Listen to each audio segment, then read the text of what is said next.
Hey guys, it's iTalk Apple, and today I'm going to be reviewing my mom's Unibody MacBook. Before I start the review, I just want to warn you guys that my mom purchased this back in the beginning of April, which was before it actually received a slight upgrade.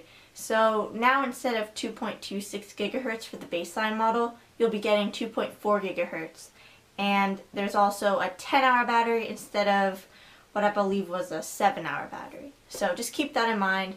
So speed may be a little bit better, and battery life will obviously be a couple hours better. So this is the box that the MacBook comes in. And in the box, of course, you'll receive the MagSafe power adapter. This part plugs into the MagSafe port. This part plugs into the wall. But you also receive an extension. You'll get a package that says designed by Apple in California, and that contains this Everything Mac manual, and everything else contains a couple of CDs, Apple stickers, warranty information. In the first part of this review, I'm going to cover design. So this MacBook has been completely redesigned from the older white MacBooks. It's a white polycarbonate unibody enclosure. So just like the MacBook Pros that are made out of aluminum, it's just one block of plastic, I guess you could say. It's not several pieces, and that results in a much more solid feel to the machine, and it definitely feels like it's going to last longer. It feels thinner in the hand, and overall it's just a huge improvement over the white MacBook that I have. This one here. You can see in the back, it's made up of several pieces. Now that it's a few years old, it feels a lot squeakier, I guess. As you can see, it's very glossy, especially this top lid, so it is prone to fingerprints, of course, and scratches. If you hold this up to the light, you'll see a lot of like circular lines, and I guess that's just from using it a lot. No like dents or anything. We haven't experienced any of that.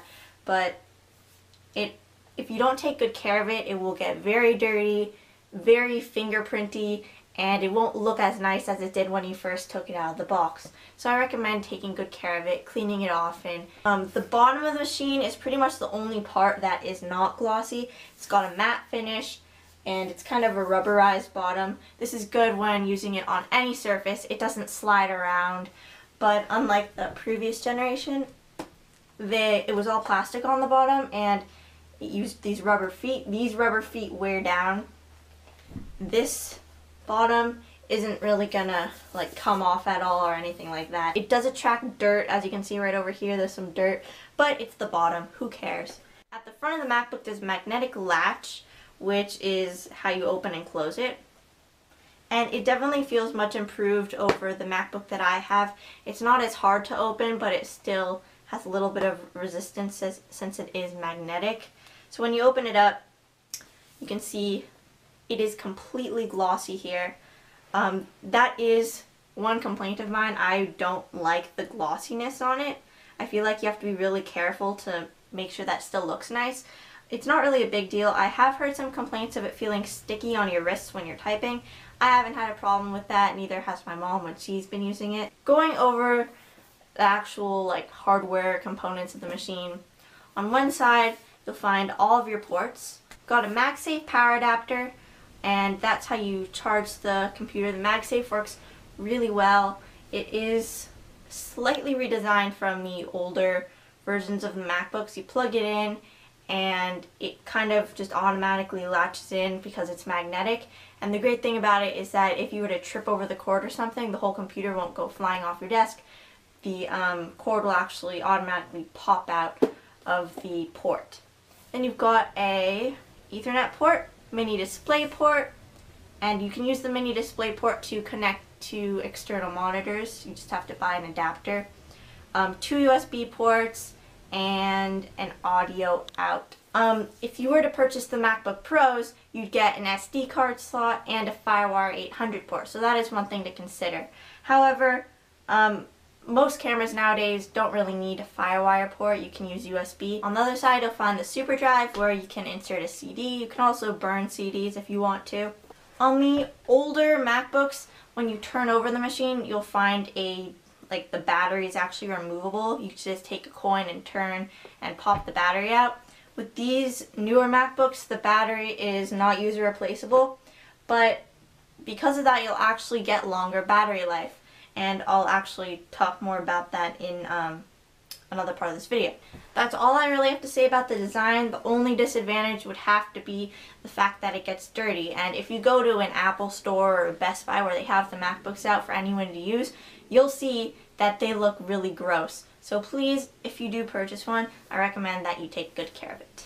Now we're going to take a look inside the MacBook at the keyboard and the trackpad. So the keyboard is a joy to use. It's extremely comfortable because of the unibody structure. Everything feels more solid. You could pound really hard on these keys and you're not going to feel like you're breaking anything. I actually find it more comfortable to type on this than on my keyboard that I use with my iMac because it's just all one piece. It's all built together. The keyboard's also a full-size keyboard. You're not going to feel cramped at all. If I compare it to the keyboard that I use on a daily basis with my iMac, it's the exact same size. And also at the top, you have keys that are preset for certain functions in OS X. So you're going to have the escape key, obviously, and then your brightness keys, up and down, an expose button to show all your windows, a dashboard key, F5 and F6 you can set yourself, and you can actually set any of these function keys to do whatever you want, except for that there's obviously pictures here for preset functions. You have controls for, say, iTunes. So you have the, backwards, play pause, forwards, then you have your mute key, volume down key, volume up key, and then eject. One of my favorite parts of the MacBook has to be this trackpad. I don't know the exact size of it. It's around 3 inches or so. It's a glass trackpad. It's very smooth. It's the smoothest trackpad I've ever used. It's just so comfortable. You can use it for a really long time. It supports multi-touch gestures. That's one of the reasons it's so large. You have your 2-finger scrolling. You can use 3 fingers to browse the web, go backwards and forwards with 3-finger swiping. You can use 4 fingers for, I think, expose and switching between applications. And you can actually customize what certain gestures do. There's a whole option in system preferences that walks you through the gestures.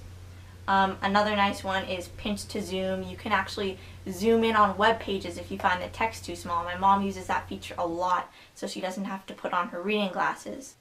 The whole trackpad serves as a button. I'd say the top third of the trackpad isn't clickable, but most anywhere else it is. The only thing I don't like about the trackpad would have to be the clicking noise. It can get a little loud, I guess, if you're working in, say, a library. I feel like if you're somewhere where it's really quiet, it may disturb people. But it's really not that big of a deal. Another thing is that when my mom started using it, she kept pinching to zoom in on web pages by mistake because she'd have one finger on the trackpad while trying to move the cursor. So it does take a little bit of getting used to, but once you get used to it, it's such a pleasure. This screen has been upgraded from the previous generation MacBooks to be LED backlit. It's still 13 inches, but the color quality and the brightness is so much better. You can tell just looking at this MacBook compared with my old MacBook side by side. It's a huge difference. Even at low brightness, this computer is very usable. My mom's been using it at like halfway or below halfway, and we didn't even realize that she was using it at below the max brightness, and when we turned it up all the way, it just blew us away. It's a pleasure to look at for a long time. You don't experience any kind of eye strain, or at least we haven't, so that's a good thing as well. If you're just doing web browsing, reading email, listening to music, watching movies, the screen's not going to feel too small. I think 13 inches is the perfect size for a laptop, especially for traveling. Okay, so now on to performance. First of all, the battery life. For this particular model, I'm pretty sure was advertised at 7 hours. Now they have upgraded the battery to be 10 hours if you purchase a MacBook, but this particular model was 7 hours, and we definitely get 7 hours very easily. And this is with like medium brightness and doing basic tasks like email, web browsing, like photo viewing, mostly media consumption, not media production. I do not know how this machine performs battery life wise if you were to edit a video and not have it plugged in, because that's not what my mom does on this computer. But for the average user, they're gonna be wowed by the battery life, and that's another big plus when it comes to traveling. If you're on an airplane, you can watch a couple of movies and be completely fine with the battery life. This thing definitely lasts as long as Apple said it would. Something that really impressed me about the MacBook is how it performs when it's on your lap. Usually with a laptop, it will get really hot, the fans will get really loud. It's a quiet machine, it doesn't get hot. I think that could have to do with maybe the bottom, but it seems to stay at the same temperature. It's comfortable to use, and I definitely recommend it. Overall, if you're deciding between the white MacBook and the MacBook Pro, there's really not much of a difference between them spec-wise. With the MacBook Pro, you're going to be getting a backlit keyboard, some extra ports, and maybe a more solid build if you like that aluminum feel better.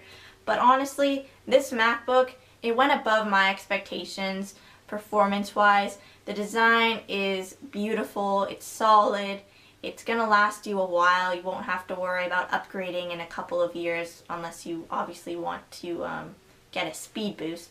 But I think that this is a great buy for a first-time Mac user, but it works for people who, let's say you have a desktop machine and you want a laptop.